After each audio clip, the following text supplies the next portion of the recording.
Greetings, this is Marley from the Black Father Support Group and welcome to another one of our catch-up sessions. Today I wanted to talk about the word crisis.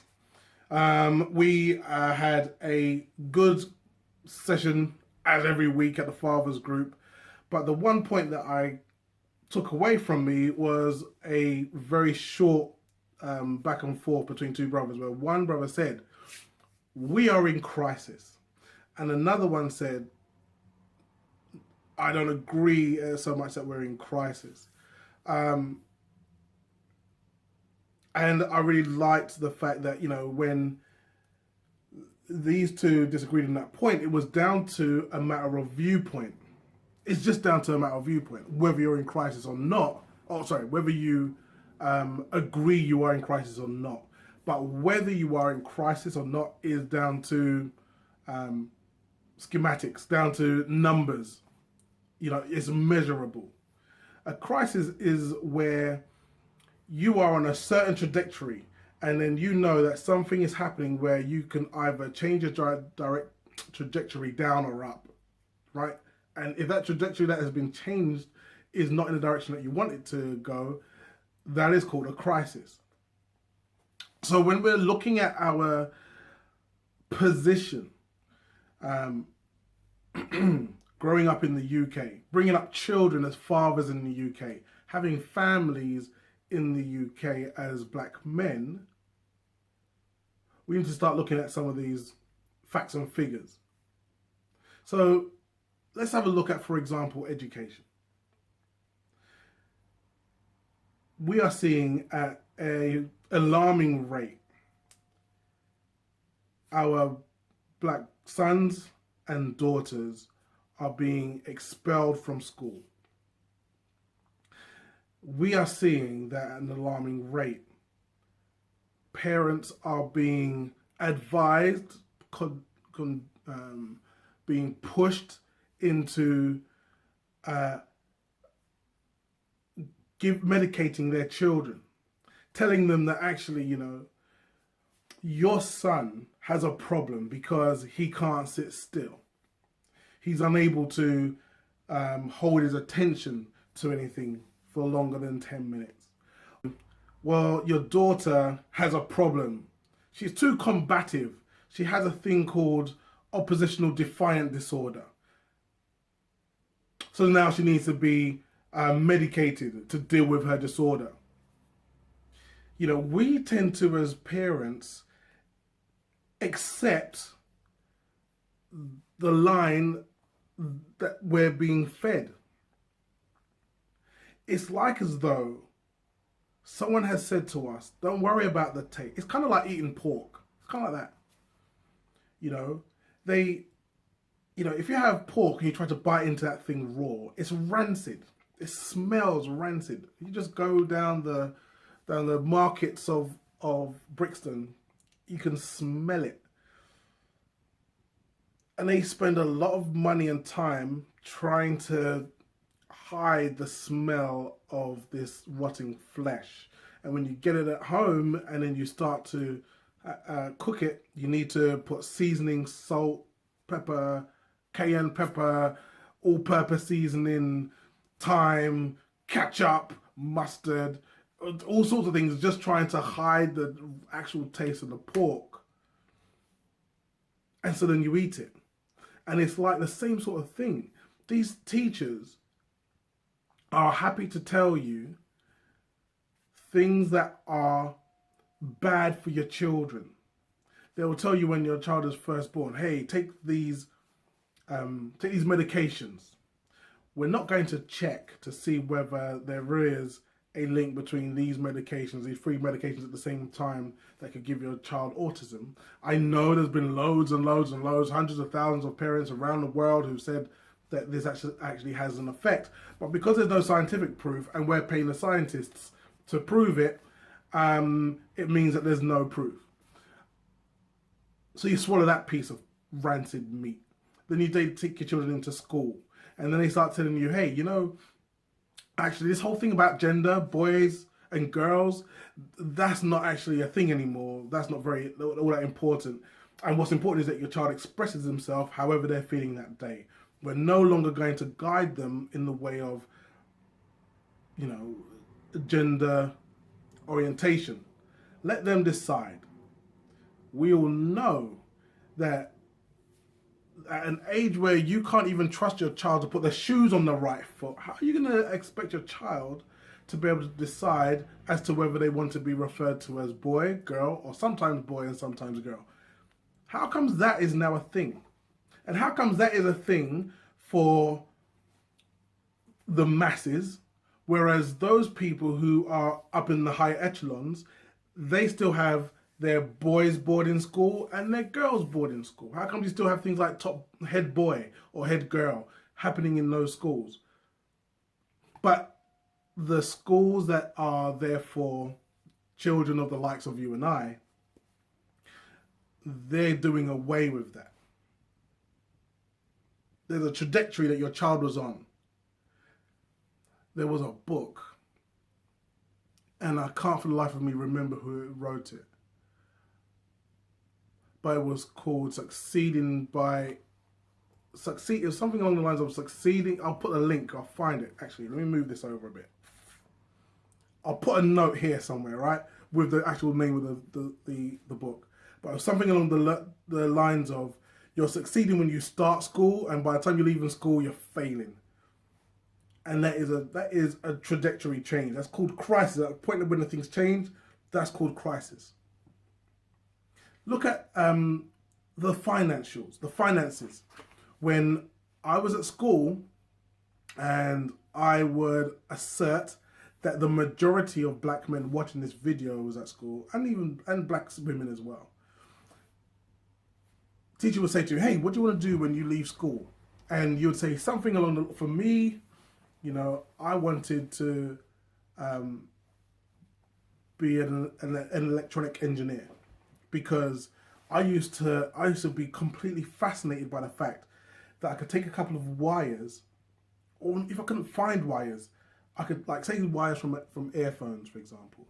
But if I couldn't find wires, I could take my mum's kitchen foil, create 2 strips, get a battery and a light bulb, hold them together, and I could make that light turn on. That completely fascinated me. I would make a switch from that. I would say, okay, so what I'm going to now do is make a switch so that I can turn this light on over my bed when I go to bed. So when I lie in my bed, the weight would come down on the mattress and bring the 2 wires together, creating a connection, and my light will come automatically.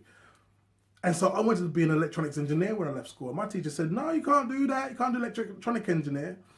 What you could do, you could be I think she wanted me to be fix tires. I was supposed to change tires for the rest of my life." So, the educational board tells your child that they can't do the thing that they want to do, the thing that really has them fascinated, and instead tells them that you can do some menial job. It's by no accident that the vast majority of us would have been told that we could do some menial job, and wasn't told, hey, you could be a doctor, or you could be a lawyer, or you could be an astronaut, or an electronics engineer. What we was told was, you can do the bare minimum to get by. Now, here's the thing. Right now in 2015, the minimum wage is £7.20. According to the Financial Education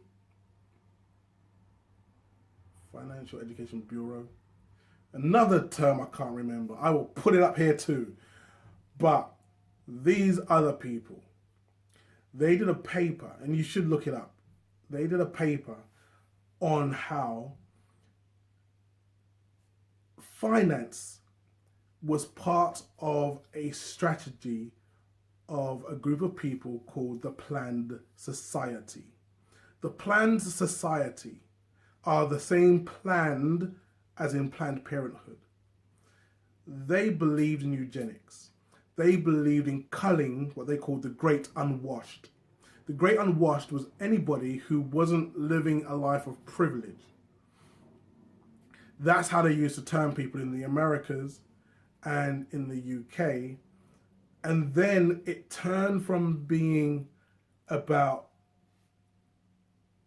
class and started to be more about race, because what they saw was there was starting to be a camaraderie between poor white people and black people. They saw that in the Americas. Over here, it was the Irish that were really seemed to be buddying up with black people. Both the Irish and both black people were going to try and find somewhere to live and see no signs that said no blacks, no dogs, no Irish. So with those things in place, it changed from dealing with the great unwashed to dealing with the African. How do we cull the numbers of the African? And whilst they use Planned Parenthood to deal with the birth rate, destroying, killing children, destroying any chance of having pregnancy from mums, they also started to reduce the ability to earn for fathers. So here we are now in 2015. The minimum wage is £7.20. That means that by the time you've paid your taxes and so on, you're left with £1,040 in your account to be able to get through the rest of the month. To rent a room the size of this that we're looking at in London would cost you around about £650 a month. So that's going to leave you with like what, 400 and change. By the time you paid your council tax, your light bill, your gas, some TV license, some water rates if you want to, you're going to be left at the end of the month with about £300 to get a travel card to get from the urban area, not the suburbs, but just the outskirts of London, into central London to go back to your job. For the month, it's going to cost you £130. So you are in a real bind right now, because all you've done so far is paid your bills and ensured you can get back to work, and you're left with just under 200 quid. And you haven't bought any lunch. You haven't gone anywhere. You haven't paid for your mobile phone bill. You haven't paid for your cable, your Sky, or whatever like that. So there is no ability. There's no place for you to start to grow and start to build. There's no way for you to be able to run a family. And what we find as fathers, as black men, is there's a great pressure on our shoulders. We put it on our shoulders ourselves. It's put on our shoulders by our women, because it's put on their expectations are put upon them by the society, the planned society. So now we look really useless. Whilst that's happening, the third area where crisis happens is in media. Our young women are being shown examples of what a good man looks like. That good man doesn't look like me. He earns twice as much as I do. And he is so fantastic. Look at the picture the poster they have right now for Grimsby. You've got one odd-looking dude there with a black woman and a white woman fawning after him. Have a look at The Flash. My daughter loves watching The Flash. And in The Flash, you have this skinny boy. He looks like a pencil in a red suit. And this pretty black girl is in love with him. She's fawning after him, fiending for this guy. And it has absolutely no relevance to the story. The story is, I run really fast, I catch baddies, put them in a dungeon, end of episode. And every week, she's there, sighing and fiending after this pencil in a red suit. So your children are being targeted again. And unless you pull the plug away from the television, it's not going to stop. We see politically, again, crisis. Over in the USA, this whole story about this Asian American cop who killed a black man by accident, apparently. Now, this Asian cop said, I was in a dark alley, I didn't see anyone there, my gun went off by accident, and I killed a guy.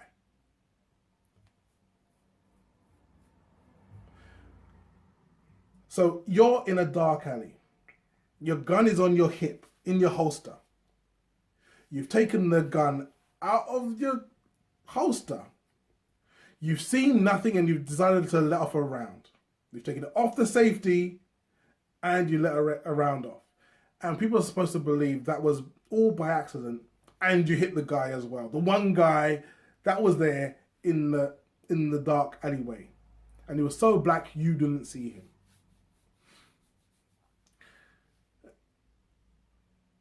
Forgive me for thinking you're a liar, because I have seen your colleagues out there shoot a man in the back, get the taser from the floor, bring it next to the man, put it beside him, then handcuff him so that your story all makes sense.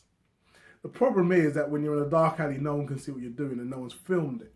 So now we have to take your word for it. Now, he has been charged, and we're waiting to see what the charges are his sentence is going to be. In the meantime, 10,000 Asian Americans all rallied together to say, this is not fair. This is not a crime. Now, he's been done for manslaughter. Manslaughter doesn't say, you meant to kill the man. Manslaughter doesn't say anything like that. All manslaughter says is, you killed somebody, so now you've got to do time. And these Asian Americans are up in arms. No! It's not fair, because when white people kill black people, when white cops kill black people, nothing happens. They spoke about Eric Garner, how the policeman there just straight out coldly choked the man to death. Jumped on his back, choked the man to death. The man's like, I can't breathe, and he still carries on choking him until the brother is dead. They're like, it's not fair that while this white man can kill black people with impunity, so can Darren Wilson, so can George Zimmerman. It seems like as though, you guys are able to do it, we should be able to do it. So they're there, out 10,000 deep, to demonstrate the fact that they're unhappy that they are not getting the white supremacist card just like white people. They think they've done enough, that they should have that too. Over here in the UK, it used to be people like UKIP here in the UK and the EDL. And in France, it would be Le Pen's party. It's called the National Front. They have a National Front here in the UK too. But these are political parties that used to be on the fringes of society, where they would be from the corner saying, hey, I don't like these immigrants, hey, I don't like these black people, hey, I think we should keep French for the French and English for the English. And now it's become such a hot topic, everyone is on it, that the Prime Minister has had to go over to Europe to ask for a better deal where he can start having more control over who is in his country or not. And there isn't anything that you can do about that as an African man in this country. If you were here under some rules that said that you could be here, that has now changed, where they can decide they're not having you here in their country anymore and there's nothing you can do about it. It's very easy to imagine that these things are not affecting you because you're not feeling them on you right now, right here. While you're there saying, oh my days, look at that school there in Balham, which is telling their children that they can be any sex they want, any gender they want, any day of the week. bully for them, you're not realizing that this is a national curriculum. So this affects you too, and it's hitting your child too. Your child's teacher is saying the exact same thing to your children right now. So you need to realize that this whole thing about, well, I'm not in crisis because it doesn't hit me directly, it's hitting you. You just haven't noticed.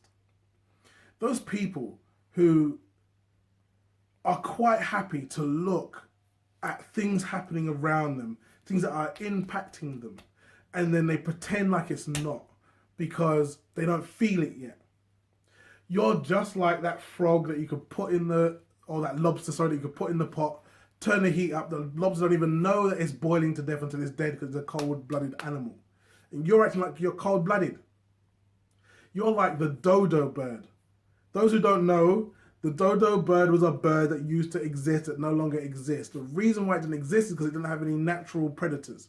So when people came over to the islands in the Galapagos where they were, they could literally walk up to a bird, knock it over the head, the bird dies, and they take that bird and cook it. And the other birds still wouldn't move. They didn't understand that this was a danger because it didn't happen to them until it was too late. They didn't know it was a danger. There is no more dodo birds. And black people are acting very much like dodo birds nowadays, where they don't even see there's a crisis because it hasn't happened to them yet. It's time that we start using the third eye, gentlemen. It's time that we start stepping up. It's time that we start working together. No more spending your time on Facebook just to be entertained. No more spending your time on WhatsApp just to argue the point between mixed race and black people. No more wasting your time chasing down these women from other races because you think that it's kind of different or it's kind of better. It's time to really start knuckling down and seeing the seriousness of the situation we are in. This is Marty from the Black Father Support Group, and I'm signing out.